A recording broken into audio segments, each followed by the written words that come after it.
So, good morning, sir. Deepesh, I just started the recording. So I'll just briefly introduce our team. Uh, Mr. Ramesh Ramadura is the Managing Director of 3M India Limited, and Vidya Sarthi is the Chief Financial Officer, and myself, Srinivasan, Company Secretary. So we three are attending from our management side. Sure, Okay, sure. Thank you. thank you.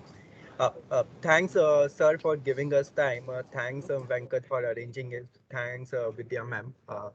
Yeah, so from our side, as Ajay has highlighted, along with me and Ajay, there are a couple of FMs, Sachin, Ankit, Amit, on the call. Yeah, sir, so we are well aware about your company. So if you don't mind, we can straight away move to question and answer. Sure, that'll be fine. Maybe what I can just do before you go into the Q&A is, I mean, I don't have a lot of prepared remarks because I just assumed it will be a Q&A, but I would just like to highlight 4 or 5 points, which I assume you will Sure. anyway bring it up during the course of a conversation. If that's okay with you, may I just go ahead? Yes, sir. Please. Yeah, yeah. So, you know, as we've been working through the pandemic, I mean, it's 2 years, and now talking about the pandemic seems a little, it's almost, people are a little tired of that. You just want to look forward and see how you're going to get forward with it. So what we have been seeing in the last 3 quarters of this financial year is we've been seeing steady recovery in our sales. In fact, to the extent that if you see our segmental reports, some of our segments such as healthcare, consumer, etc., are probably having in the last couple of quarters have had pretty much their all-time best, even if you go back 4 years or so. So that's almost 16, 17 quarters. So we are seeing a recovery happening. We don't see that same level of recovery in safety in industrial. You may have observed that kind of it's been in the 1% range for the last couple of quarters. And that is, I'm all talking on consolidated here. So, and that primarily is there is a lot of two reasons. One is the volatility in our pandemic induced sales of respirators. So there has been, a lot of sales last year, which started to kind of decline after the second wave subsided. So we have the effect of that. And in general, we are seeing general manufacturing and general industrial production is kind of relatively soft compared to some of the focus sectors. And automotive, even though the OEM business, even though the headline production numbers are somewhat soft because of the chip shortage and all that, we've been having success because of the kind of new penetration, new content that we get in some of the models that are being launched. So that has helped us maintain our momentum. So and we can talk a little more about that. So that is the first one on gradual recovery in revenues. The one which I think as a team we are all, in addition to our recovery in sales, what we are really focused on a lot is margins, management of margins, because there has been volatility in our margins a fair bit, induced by raw materials costs, logistics costs. I mean, both sea freight, air freight, everything has been gone up tremendously. So we are really focused on mitigation efforts through in the short term through a combination of three levers, which is pricing, mix management, and of course cost management goes without saying. Uh, in the course of the last 2 years, also we've been taking a number of actions in terms of process efficiencies, etc., leveraging digital platforms, taking some actions on our portfolio or some of our weaker portions of our portfolio. I think sometime back we announced the exit of a graphics business in the automotive transportation and electronics segment. And we've made good progress in those areas, especially in digital operations, digital enterprise. I think there is still a lot more work on the digital customer. By that, I mean customer experience. How do you come up with more digital business models? So those are still more in the early stages compared to operations and enterprise-wide digital efforts. So I'll just leave it here with these 4 comments on, sales recovery, focus on margins, and also some very brief comments on the actions we're taking on improving processes and efficiencies. So then I'll leave it open for Q&A and we'll take it from here. Yes, thank you, sir. Actually, you preempted half of my questions. So let me park these near-term questions here and actually focus more on the longer-term picture for the first half of the call.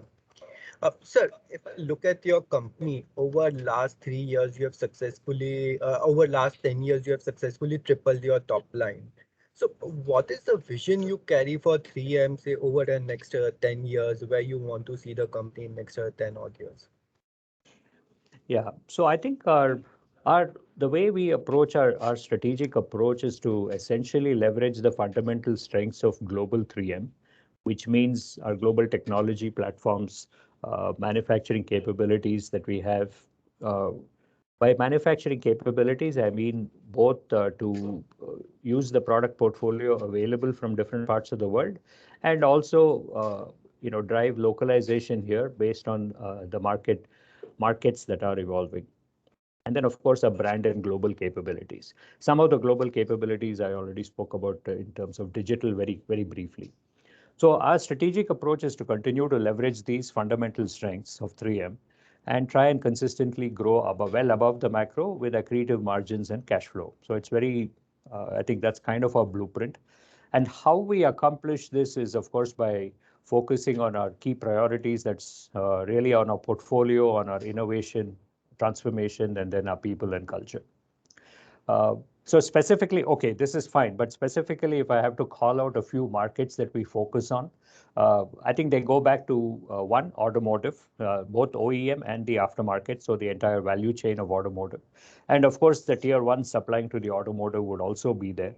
These may be served by, you will see the results of these in two different segments, both in the transportation and electronics, which is primarily what we sell into the OEMs, whereas all the tiers and the aftermarket gets reported in a safety and industrial business segment. So the automotive value chain is an important value chain for us. The second one is infrastructure. Infrastructure, whether it's, we've always had a very strong emphasis and focus on road safety, and that continues to remain. Like even in the current, as we are coming in these past few months, even though the headline number on NHAI roads per day, etc., shows a somewhat declining trend, at least through November or December of last year, whatever was reported. But we see a lot of opportunities happening at the state level through state governments, at the state highways, city roads projects. On the northeast, we see a lot of projects happening. So I think, and with this current emphasis on infrastructure by the government, I think the prognosis and the outlook for this segment, we think continues to remain positive. The third one, so the infrastructure includes not only roads, but also the entire gamut of, the whole, our electrical markets portfolio has a huge play in infrastructure as well, both industrial as well as utilities. So that's the other part of infra. And then the third one is around our hospital business. In our healthcare portfolio, we are seeing very good traction in two areas. One is, of course, the biopharmaceutical filtration, and the other is in the area of our core medical business with the hospitals. And that is an area we continue to double down on. And we can talk a little more about, okay, what does it take to win and what are we doing? Okay. Um, and then the fourth one is our consumer business. I mean, my comments may seem aligned with our segments, but that is what we are focusing on in consumer. Now, I want to make a specific comment on things like PLIs, etc. So we on the production linked, all the 13 sectoral programs for in the PLIs, I think we've kind of we think it's more of a medium term opportunity for us, so which kind of lines up with the question you asked about what do you see as the mid to longer term opportunities. We did not in the short term, perhaps due to the pandemic impact, whatever the reasons may be, we didn't get any significant or material bump in our business because of these schemes, but I think they definitely augur well for the medium term. Okay, because whether it's whether it's electric vehicles, whether it's smartphones, whether it's advanced cell chemistry, batteries, all of these. So all of these, I think, have good opportunities. Now the auto components has also come in. So those are all strong areas for us. And I think they would provide excellent opportunities for growth for us in the medium term. So these are the segments. So I talked about broadly what is our approach. Two is how do we do it? And three is more specifically the segments we are focused in.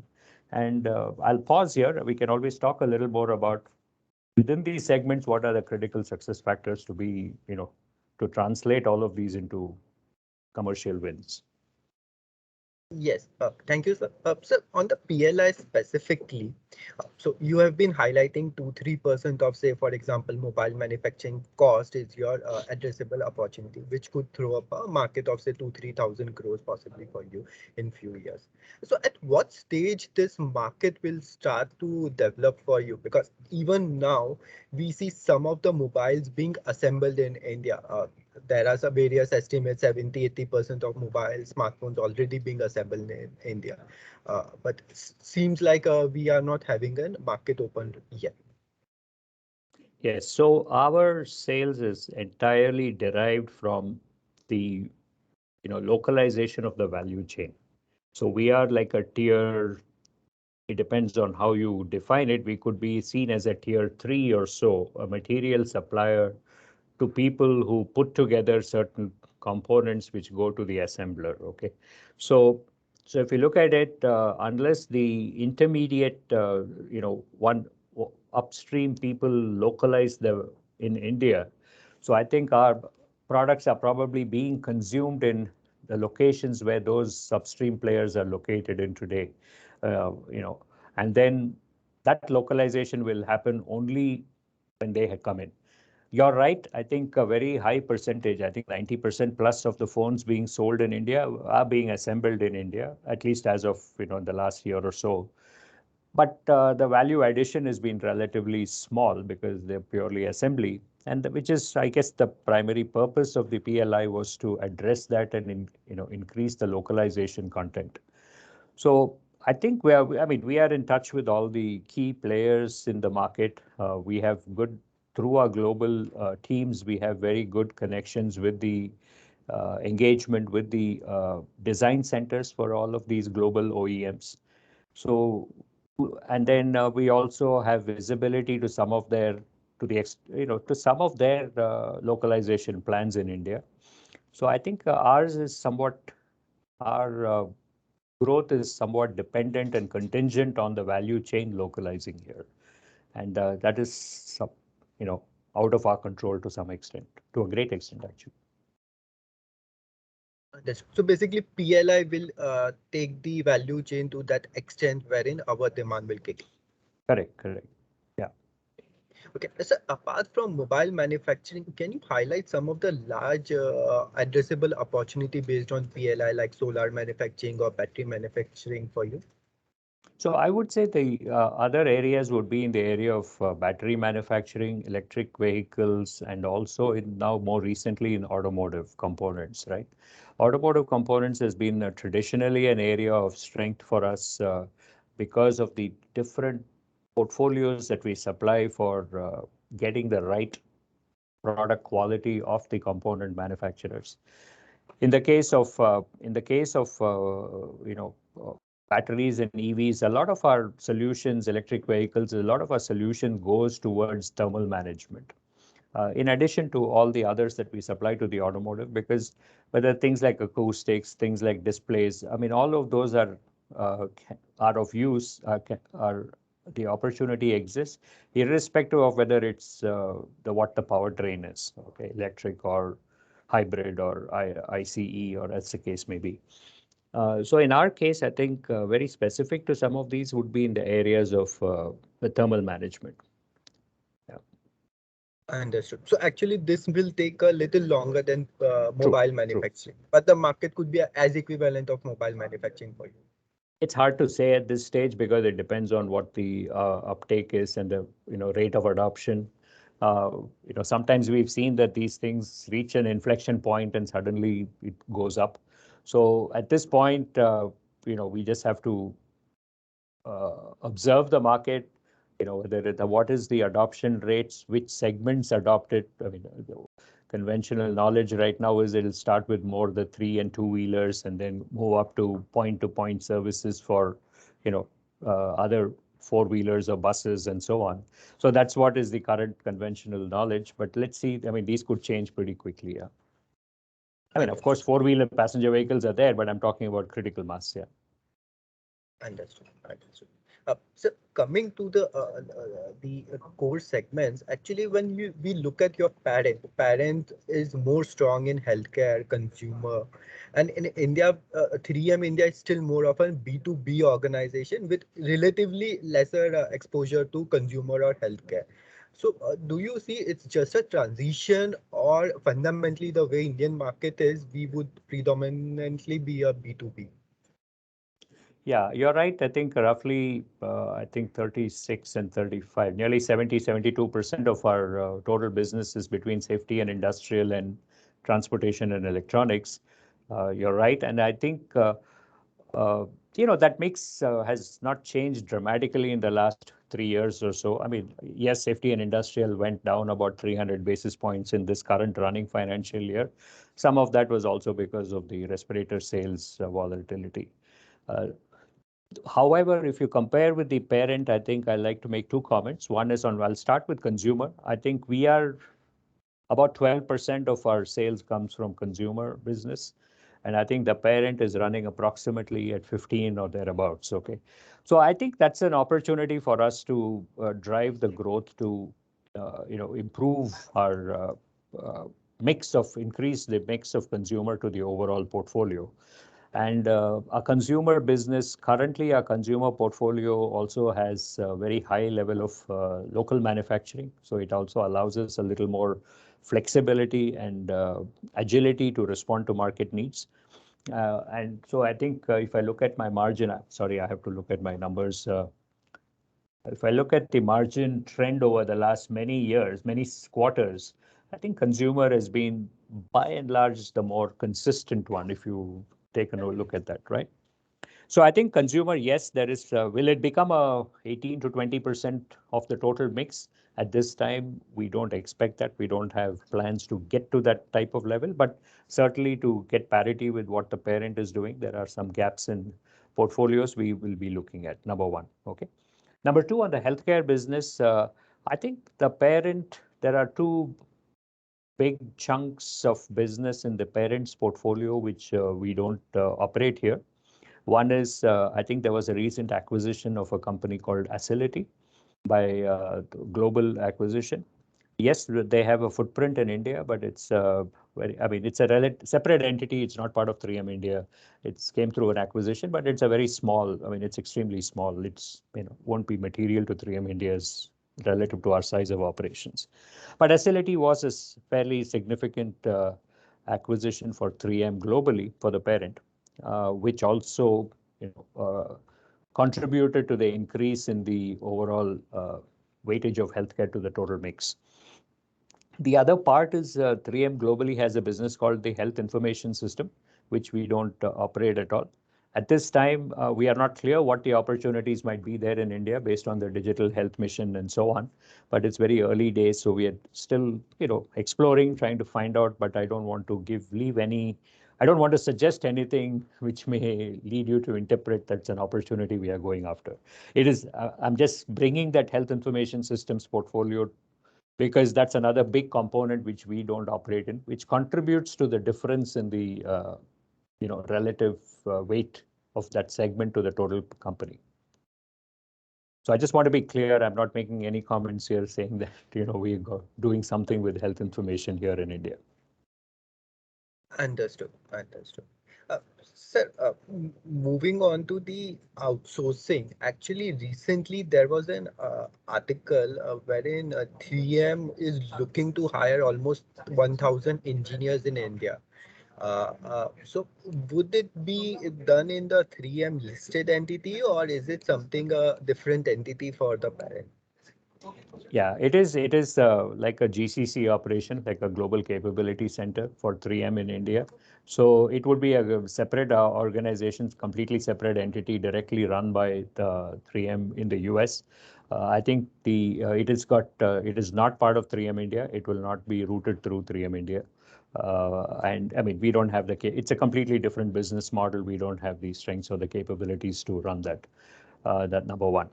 Number two is, I think there was also the newspaper report also mentioned that 3M is partnered with a third-party vendor to stand up the whole, we call it the Technology Center of Excellence. That's what it's called, the 3M Technology Center of Excellence.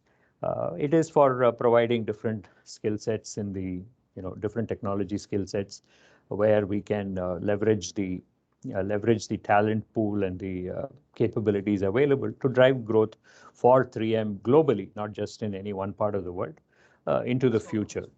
So that's a new investment that the company parent has made here through a third-party vendor, and it will continue to remain a separate, like many other any number of companies have their global capability centers here in India. Understood. Understood. And sir, where does India stands in parent scheme of things for the exports? Because a lot of companies are looking for China plus one to expand their manufacturing footprint. So, is there any such discussion for 3M India?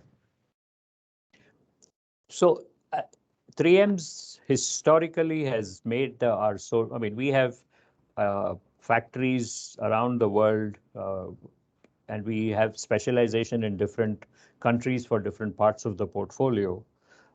And what we do is many times historically the way the whole source of supply plan has evolved in the past is based on proximity to customers. So if you look at automotive as an example, you will be, you know, of course, it started in the US, it moved to Europe, to Germany and Neuss and those areas. And then, of course, with Japan and Korea became manufacturing centers for us as the OEMs located in those countries. I'm talking about a fairly, 40, 50 years if you look at it. And then China is becoming an increasingly large player for certain parts of the portfolio. And a lot of the portfolio movement of products and localization of products in these types of specified businesses also happens when customers go around, they move their manufacturing, or not just move their manufacturing, but set up manufacturing to serve domestic customers in different countries. So in India, specifically for automotive, we do a lot of we've developed certain new portfolios here, which are kind of unique to based on the price value proposition that customers here may need in areas like acoustics. We are putting in our emissions investment is very close to being commercialized now. There was a delay of 1 quarter due to pandemic. So I think what I'm trying to say is it's not, we don't necessarily take a view of going into one country to become a global source of supply. It's also a lot of the decisions are based on the local availability of a local critical mass of a local market, okay, availability. And then, of course, when some of those products then start to move outside through customers or otherwise, then of course they become a source of supply. So given that, I think right now everything that we are manufacturing in India is for the domestic. It is not to be a source of supply to other parts of the world. Some parts of the portfolio may may have an opportunity. An example is in our Ahmedabad factory, we make certain epoxy resins coatings for pipe coating, corrosion protection. Some of that is exported, but the numbers are really small. I mean, you would have seen it being reported. The numbers are extremely small. There is a possibility some other parts of the portfolio. We are very, very active in the car care portfolio in India. So we are kind of thinking whether that might be another fit because there's not too many other countries have a high, we've got a lot of new and differentiated products here. Whether those would be meaningful if there is a market opportunity in some other countries. So I think, but otherwise, I would say that from a materiality standpoint, at this point in time, I think most of our manufacturing is geared towards serving customers based in India. Understood. Understood. And sir, can you share your thoughts on the localization? Because when we see the share of localization, it has moved up over the years, but still a lot of progress can be made. Sure.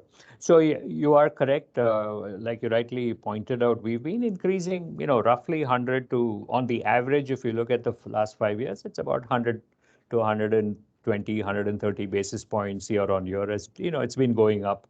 I think 1 year in between it dipped because of some part of the other part of the portfolio probably had a big win. But I think overall, the direction is to continuously improve the local manufacturing content. So there are two parts to it. One is to increase the local manufacturing content, and second one is even in the local manufactured content to reduce there could be some inherent import content in that.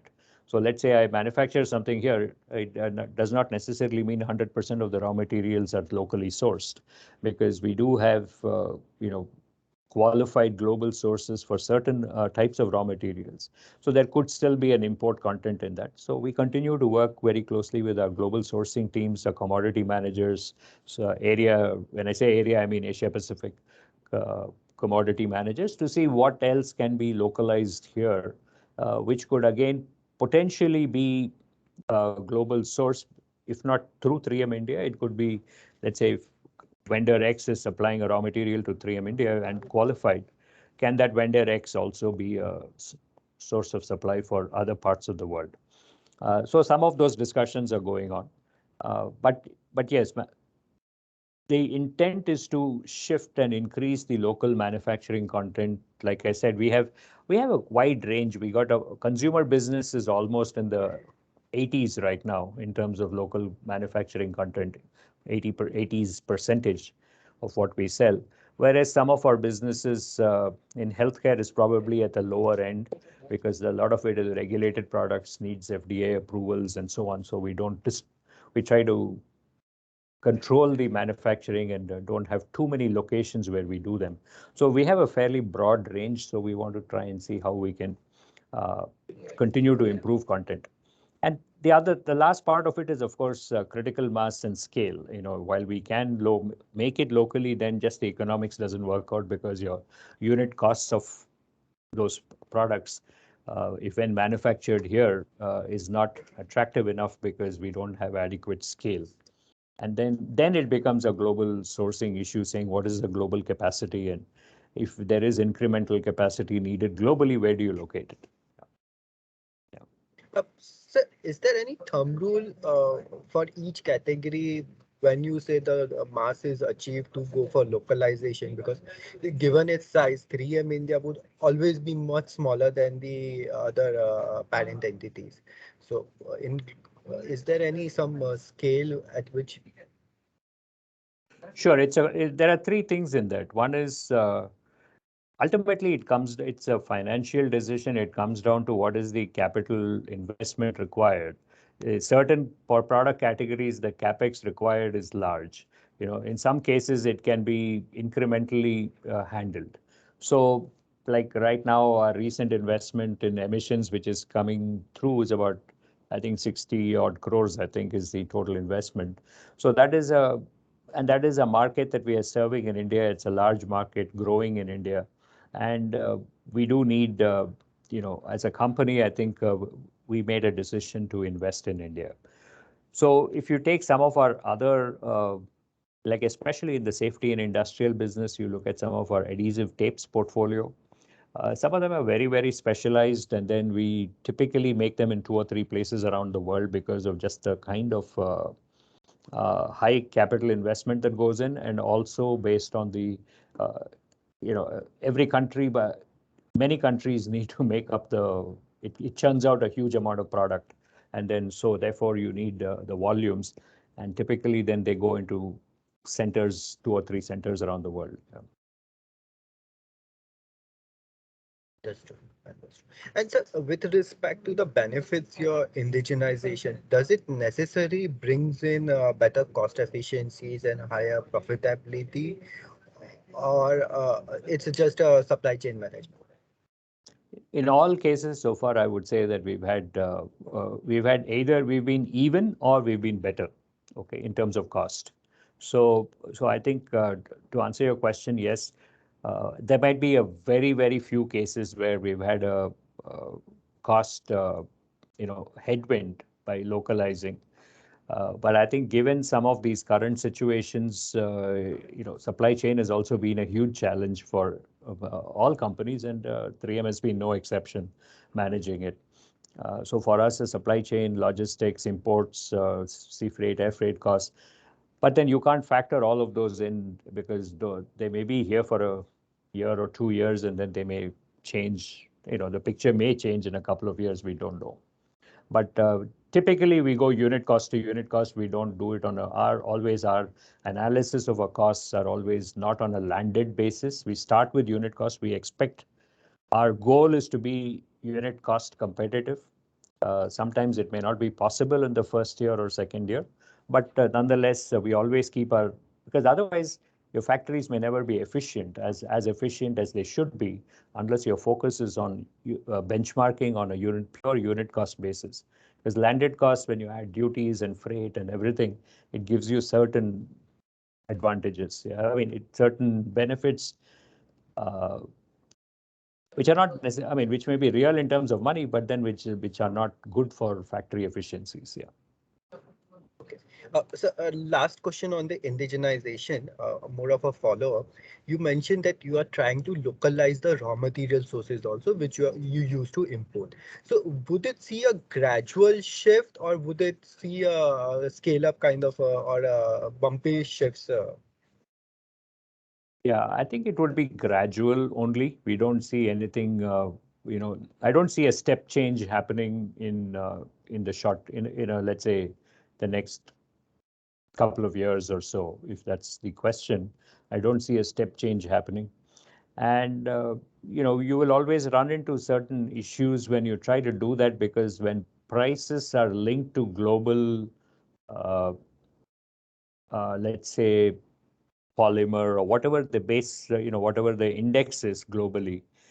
So based on the volatility recently, whether it's global source or local source, you always find they get indexed to that kind of a global index.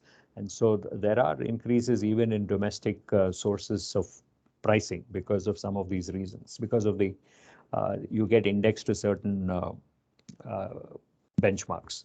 But yes, we are looking at that, and I don't think it will be a huge short-term gain. Our short-term gain primarily would be from what I said earlier, actions we're taking on pricing, actions we're taking on managing a mix to some higher margin portfolios. And the third one would be, of course, cost management is always there, including some of these dual sourcing and other actions that we take wherever the possibilities are there. Yeah. Not only on just indirect expenses and spending. I mean, that we've been doing a lot of it for the last 2 years. I think we are at a stage where, if anything, we should be investing more in driving growth.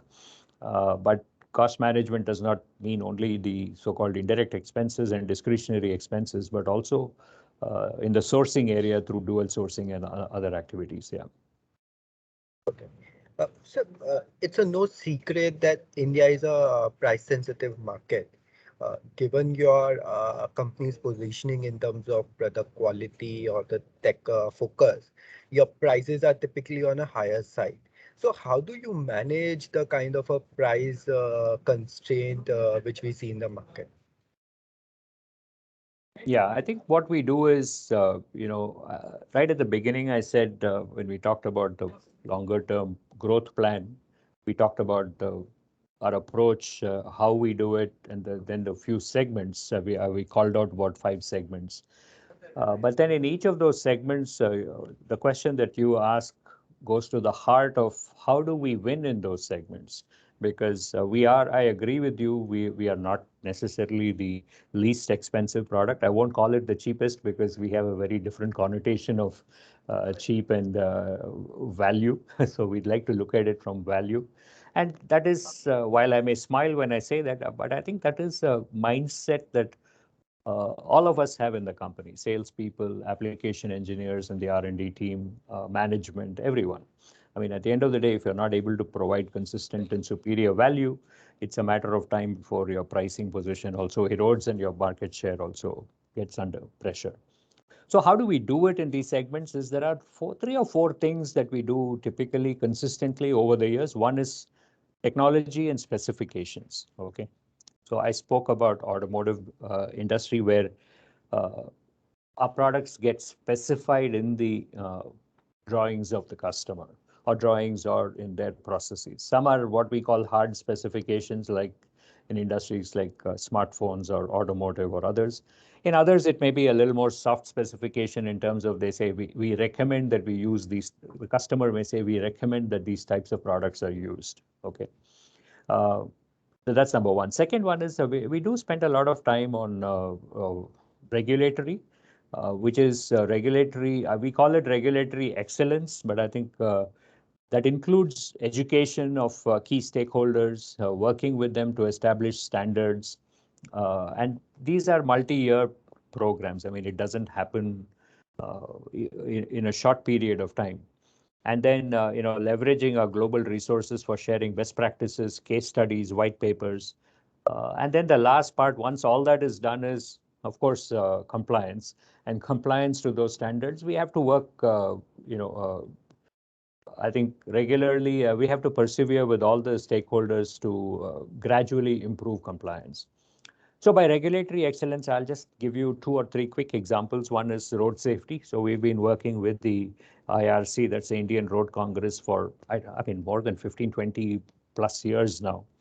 Uh, so to talk about how do we improve road safety, how do we look at dark spots on where accidents happen, and also how do we ensure that there are budgets available specifically for safety, because we do commend that there has been a tremendously increased awareness of safety amongst all the policy makers, so that the other is also to ensure the budgets are available, because you come to the end of the project and you find there's no budget, then kind of, then it probably it becomes okay, we'll do it later.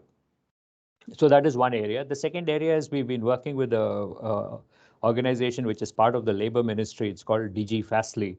It's Director General of Factory Safety uh, and, and LI. Okay.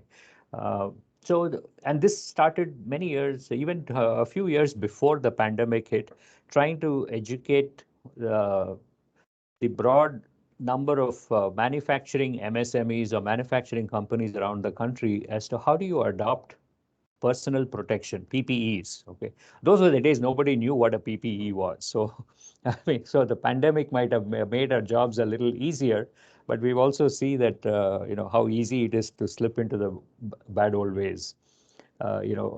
As analysts, all of you talk a lot about high frequency indicators. Our biggest high frequency indicator of COVID compliant behavior was the sale of respirators. So we could say on a daily basis that was our like high frequency indicator as to whether people are going back to the old ways or people are still being, following the SMS protocol. Uh, I mean, sanitization, mask wearing, etc., social distancing. So that is the second example I wanted to give you. The third one is in healthcare. We work with the hospitals. We use key opinion leaders. We bring in folks from outside the country to talk about how do you prevent. Let's take a small subject like hospital acquired infections. I mean, I shouldn't call it small because it's a huge topic. Hospital acquired infections, how do you prevent them? Because that is a big concern for most hospitals. How do you establish standards? How do you bring in case studies from other parts of the world, etc.? So I think I spoke a lot about it, but I think it's an important aspect of standard setting, regulatory excellence.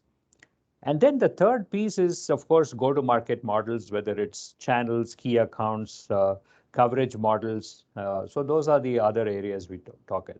So when you say pricing, so it's a long-winded way of saying that price is not just, you have to earn the price through the value you provide. And we take a number of these activities to ensure that there is consistent value provided to the customers. Understood. So moving on to the margin front, at the beginning of the call, you highlighted that global supply chain, the high freight cost is hitting us on the margin. How long do you see this to be hurting us, or or what is the kind of a lead lag in terms of passing on such kind of a pains to the customers? So we have already the pricing actions were already initiated towards the last calendar quarter of last year. That is the fiscal third quarter. Okay, October, November, December quarter. So we started the executing price increases, price adjustments. I wouldn't say just price increase. Sometimes it is also just reviewing all aspects of price leakages. So it is not increasing your so-called book price is one part of it, MRP or book price, but the other is reviewing all the other potential areas for leakages and see how you can uh, mitigate them or minimize them. So that has been going on. And I think we are starting to see flow through coming through in the pricing. So I think at least depends on what, at least we see a couple of quarters, 2 to 3 quarters, we will see the flow through based on the timing of when this was initiated. Are we able to pass on all the costs in full? No, because of, you also have to be sensitive to the market situation and the ability to pass on some of these prices. So we do take a kind of a calibrated view on how much we can uh, execute as pricing. So that is one thing that's been going on, and it's no pricing discussion is ever easy with any customer, but it is something which has to be done, and I think we do it with in a spirit of good, very a lot of transparency with the customers and in a spirit of cooperation with them, collaboration. The other one is the whole logistics costs. That's a little difficult because we are constantly we have global have global capabilities, global partners, etc. for a lot of these for what we ship around use in India as well as other parts of the world. Uh, so it is still a little uncertain. That's all I can say at this stage because I don't have a good view on when it might when we will lap it. Let me put it that way. When we lap it, uh, because we really have not too much clarity on what the recent issues in Russia, Ukraine might have for us. That's another bit of an unknown. We don't have anything at this time factored in. So I'm kind of at a unable to provide you a clear answer to when we might lap this logistics cost uh, inflation. I mean, if nothing else gets worse, just by pure timing standpoint, you lap it sometime towards the end of this year or so. But can something happen faster than that, etc., is what we are also looking at. But I'm unable to give you a specific answer for that. Mr. Ramadhan, just a quick question here. If I just stay on with the margins, Yeah. if we look at your margin trajectory over the last 10 years, then we realize that it's been extremely volatile. We've had some fantastic years and we have some disastrous years. And I'm just knocking out FY21 out of the picture because FY21 was clearly one of those years when there were more exogenous variables rather than variables under our control. So the company of your stature with the kind of products that you command in the marketplace, and one would argue therefore the amount of pricing power that you would have, I mean, the the range seems to be a very broad one. So can you just let us know your thought process? Where do you want the margins to be? I mean, most great companies of your stature would say that, look, this is our margin band that we would want to operate in. Sure. You're right. I think we've been in the if you look at our PBTs, it's been around the high of close to 19-20% or so, and then now we last year was at about 8, I think, and then on a consolidated basis. And then we are, I think this financial year, we are running at what, 9-10, if you exclude the first quarter, which was the second wave. That's where we are running. So I think, and so if you really flip it around and look at material cost, because this is directly correlated, our change, Generally, our expenses and everything are all pretty much in line. We don't see any big, our employee costs or other expenses, they all stay in line. So if you look at our material cost going back in history, you don't have to go back too far. Even if you go back to the time GST was introduced, 2016-17, I think we were at about 53, 54 in that range. Of course, GST gave us a mathematical bump of a few percentage points in gains. But if you look at it in the 53, 54, we are probably about 8 to 10% off on material costs today, right? We're running at about 62, 63, somewhere in that range. It changes, So I think that is why I talk a lot about margins and material costs, because our biggest emphasis is on trying to get that material cost down, which would go directly to our margins. Because if you look at the other lines of our P&L, they're all relatively straightforward. They don't. Yes, there may be some quarter-on-quarter volatility because of timing of some expenses, but if you take a full financial year, they kind of tend to knock each other off. So it comes back to the margin. So which means at this stage we want to try and get this to where we were perhaps pre-pandemic. I think we were 2019-20, we were at about 13%, 14% in that range. So get it there as the first step. But then operate in that 13 to 16% range is 14 to 16, 17% range is what we would like to see us go to.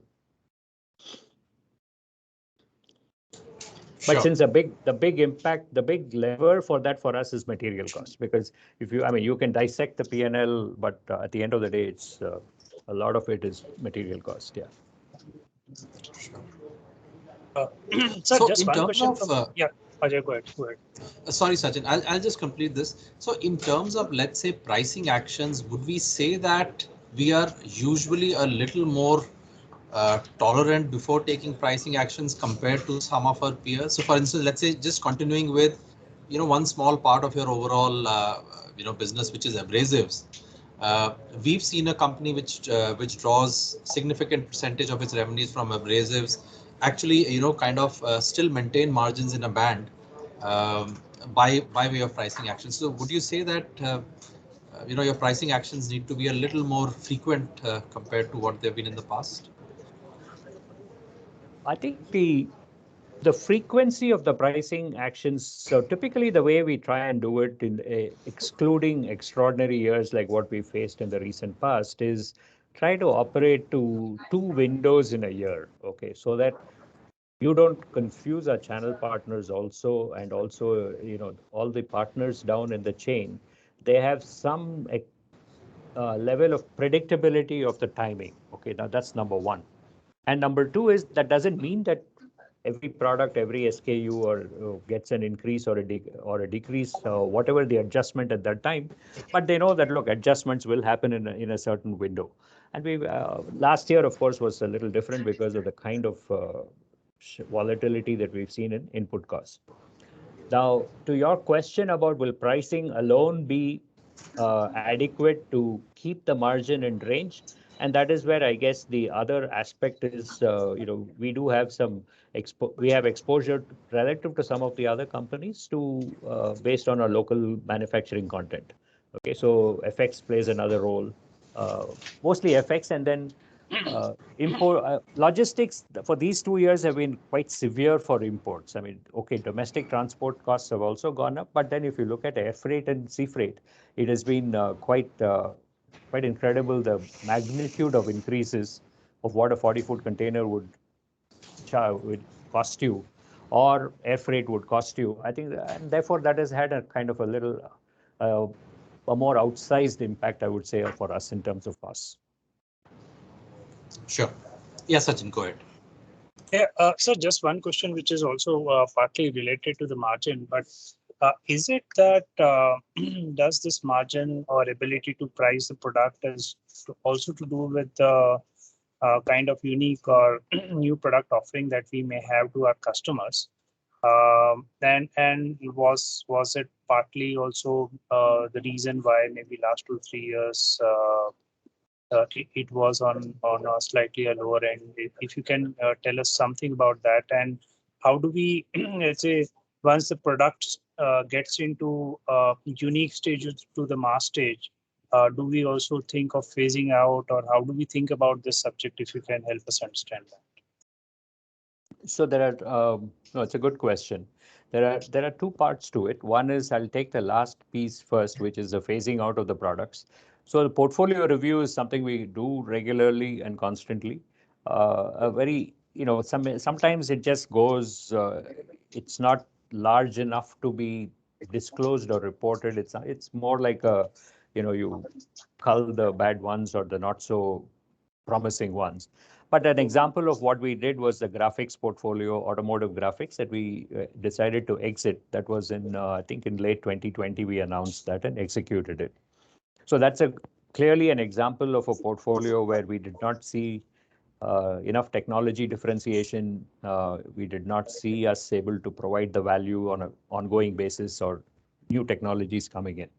And therefore, our pricing was also, we didn't have a good position there or competitive position.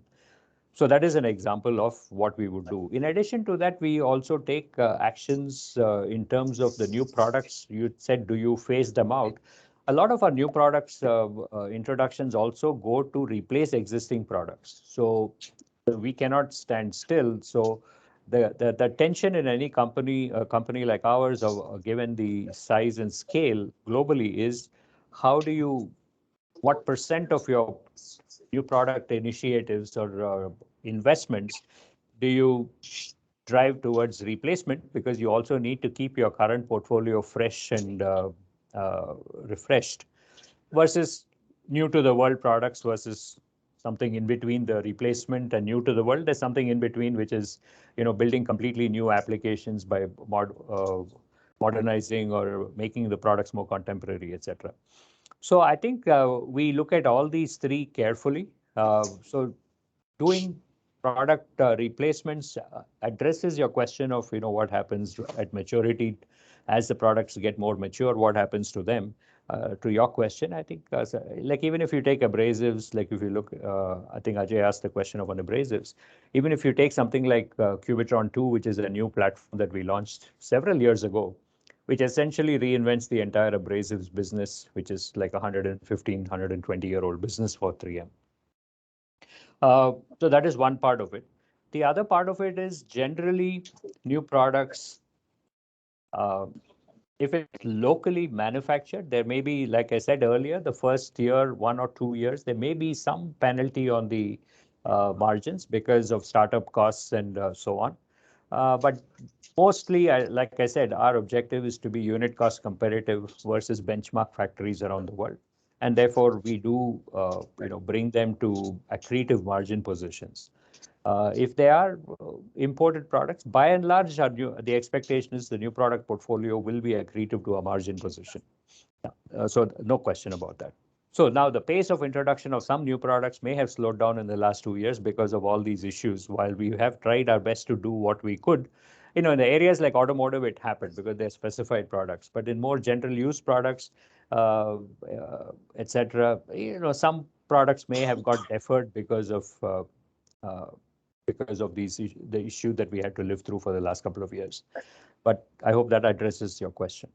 Yeah, that's very much. Yeah, thanks, sir. The pitch over to you. Yeah, sir, in the past, you and Debrati ma'am have highlighted that 3M, given its small size and low penetration in India, can grow at almost like 2x to 4x of the GDP growth. Last 2, 3 years, outcomes were different because of the disruption at the economy level. Do you think we can go back to that kind of a growth range, 2x to 4x of the GDP? I mean, like I said, our objective in our longer term plan is to grow at a significant, above the macros. Now, macros will include GDP. It will include index of industrial production. It will include automotive production. I mean, areas where you can correlate more precisely, we try to do that. GDP becomes like a catch-all for everything, of course, the growth of the economy. Now, so we look at all of these, and therefore to grow at a premium to the all of these indices, is something we would do. Like, for example, you take index of industrial production.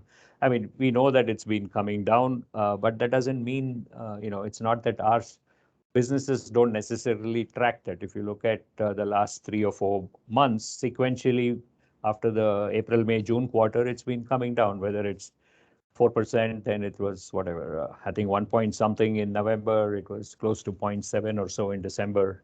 Jan was 1 point something, 1.2 or 1.4. So I think sometimes, these are in our philosophy is we want to be at a significant premium. Our growth should be at a significant premium to the some of these indices. That remains. Sometimes, mathematically it may look a little odd because you get to asymptotes. So when you get to 1% or 0.5% IPI, then you reach points of asymptotes. Yeah. Understood. But pandemic-related disruptions on demand side is behind us, right, sir? Pandemic related is it's by and large behind us. Disruptions are behind us. I think we are not seeing too many. Maybe there may be the odd one, but at a at a macro level, from a total company standpoint, materially, I would say they are behind us. Yeah. Understood. Sir, if it Although is I must, possible, if I may just interrupt you, Deepesh, for 1 minute. Although the only area I think we are still seeing lingering effects is in some of our, like I said, right at the beginning, I said a manufacturing customer base that we serve, we are not seeing the same rebound in some of the other sectors.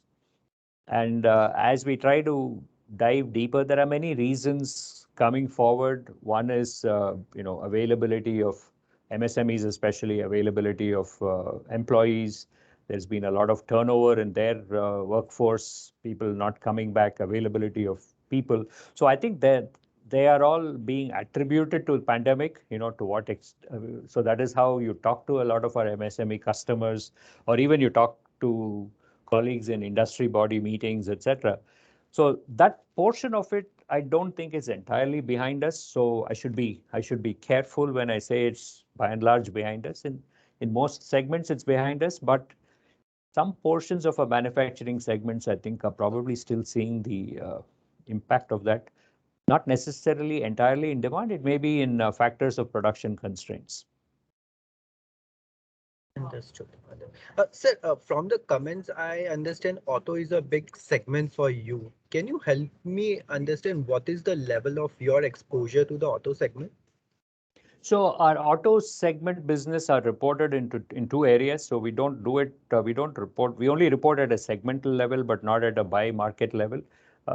So I think our auto business, so OEM business, is reported under our transportation and electronics segment, and some of the other products that go into the consumables that are used in the automotive production, like abrasives, or consumables used by the tier one suppliers to the automotive, uh, whether it's abrasives or other types of consumables, whether it's safety products, PPEs, whether it's adhesive tapes, all of them get reported in safety and industrial. Okay. And of course, the aftermarket also gets reported in safety and industrial. So we got pieces everywhere. So we don't kind of total them So, up. Yeah. do you want to leave me with a number or? No, no. We'll Okay, no. debate that. We'll debate that. Yeah. Okay, yeah. So we are closer to 12 o'clock mark. Yeah. FMs, any follow-up questions? Not from Just a quick one from my side, Mr. Ramadurai. Sure. Given that your parent has a very wide suite of products, which obviously not all of them, but some of them would certainly have a ready market here in India. I mean, is there a way to actually figure out what would be the, let's say, likely pace of introduction of new products into the Indian market from the parent stable? I mean, we have seen quite a few other MNCs really take advantage of this. So just trying to understand what's your thought process here. Yes, I think we do that, because of the breadth of our portfolio and the way the makeup of our businesses. There are a number of products which are, I would call, they make up a broader portfolio, which allows us a more competitive position with customers. Okay, let me give you an example. Perhaps I will use an example from automotive aftermarket.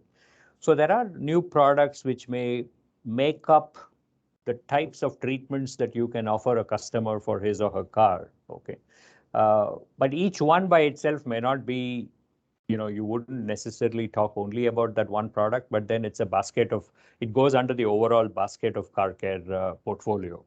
Okay, made up of a number of products, whether it's an AC evaporator cleaning, AC duct cleaning, etc., etc. There are many products like that. Uh, Generally the ones we talk about are the ones like acoustics in automotive. It's a big portfolio by itself. For the OEMs, emissions we talk about with the manufacturing investments. We talk about product portfolios that we do in safety. I mean, expanding the footprint of what we can sell in terms of PPEs to all of the factories. Okay, factory workers. How do you expand the portfolio of products that we sell there for safeties and PPEs? New products there. So I think these are biopharma filtration is another one. We have a number of new products going in with customers who are in the biopharma space. So these are some of the ones we, which are more, but then there are a number of other new products which also go into make up a broader portfolio set. And so individually, it may be 7 or 8 products making up a nice family that addresses a certain market opportunity. Sure. In terms of percentage of the revenue, I mean, any thoughts? Would we want, let's say, 5% of our revenues coming in from new product introductions? I mean, can you just give us a range? Yeah. For a number of years, we've kind of kept this, roughly 30% over 5 years. So that kind of translates to, we keep that as a directional goal. I mean, it's some years may be higher, some years may be lower, but that gives us a direction. So that, roughly translate to 5-6%. Yeah. Sure. Thank you very much. That's it from my side. Thank you, Mr. Tyagi. It was a pleasure to meet you and your team today. And thanks for giving us the opportunity to share some of our, our priorities and what actions we are taking in our company. Thank you. And thank you very much for being, and thank you very much for being an investor in our company. No, likewise, sir. Thank you for your time. And, we hope to have this with you, once in 6 months, if possible. It helps us putting things into perspective. Thank you. Thanks a lot, sir. Thank you. Thank you, everyone. Thank you very much. Yeah. Thank you. Bye-bye. Thank you. Bye. Thank you so much.